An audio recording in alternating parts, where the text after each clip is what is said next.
In this final session 8, we're going to do a summary of everything so far. In other words, your way forward to your greatness and finding a practice and holding consistency. To summarize the session so far, now that you have recognized and embodied your purpose and greatness, what's next? How does one sustain this power within? How do we hold this attitude together? It takes forming a daily practice or ritual that holds this practice together. Staying in greatness takes hard work and courage. The first part was about identifying your greatness. What is it? What does it mean to you? And how can you imbue a life of meaning? Exploring what you're passionate about. What will drive you towards making meaning? Part of the discovery will involve you examining your own character traits. You'll need to remember that the character traits you are born with can be used for positive or negative inputs.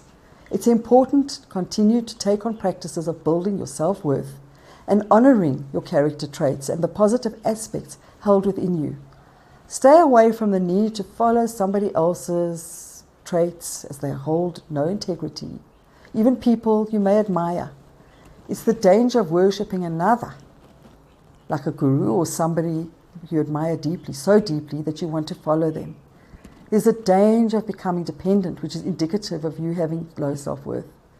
So often I've seen people destroying their lives and their potential by believing in another person and their opinions to the extent that they become reliant on them to make meaning for them. Take their word as gospel truth over their own. It's the reason actually we discourage taking advice from another in forums, or one of the reasons. What is advice? Advice is someone else's opinion or experience that is not necessarily true for you, and therefore will not necessarily have a positive impact on your life. It's merely the opinion of another based on their life experience. So trusting your intuition and connecting to your soul is the path for you claiming your power and greatness. Forgiveness is an act that frees you.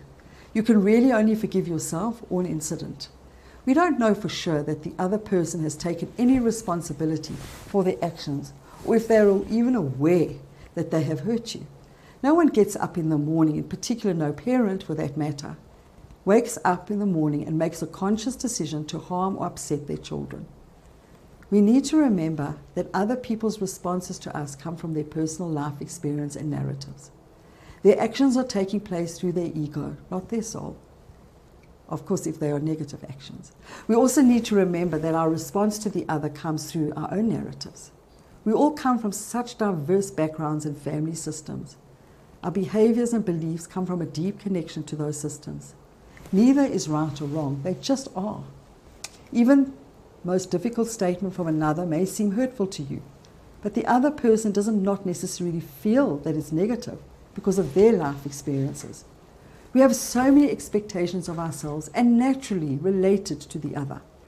One of my teachers has a great saying, expectation is the opposite of relationship. Our expectations are based on our own inner narratives. These narratives don't necessarily exist in anyone else's paradigm.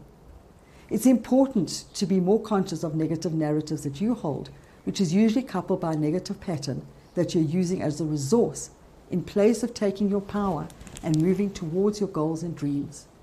What brings you joy? When you look at nature, how do you not believe in God or the perfection in imperfection? Loving what is, in whatever form. Love is everything. Life is the only thing that really matters. Take a brave step and make a move away from anything that feels negative, in whichever form it is coming towards you.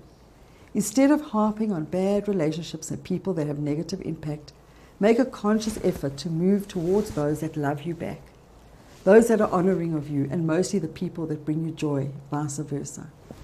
Every time you're feeling as though you don't belong, or feelings of rejection are overtaking you, moments of depression that take you into the dark night of your soul, remember this is just a moment that will pass. Build a relationship with your body so that you can learn to connect to your body almost intuitively. Allow that movement through your body to pass through you. Try not to resist feelings because they're real, they exist. And whatever exists is there for a reason. Examine rather what's the opportunity that is facing you in that moment. What do you need to overcome? Reflect on the situation and take a journal and make notes as you reflect. Make notes of the steps you can take to overcome the feeling of not belonging. Make a list of everything that brings you joy. And continue a daily practice of writing down the things that you're grateful for in your life, as well as things that bring you joy.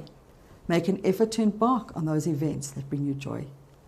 In the final exercise in your journal, I want you to make a note of your vision coupled with your goals for your future. Form this vision and goals in your diary with actual dates, places that you want to go, and ultimately a goal for future.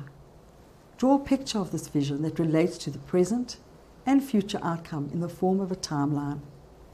Get a daily diary where you're able to write your daily practice that will help you to realize these goals.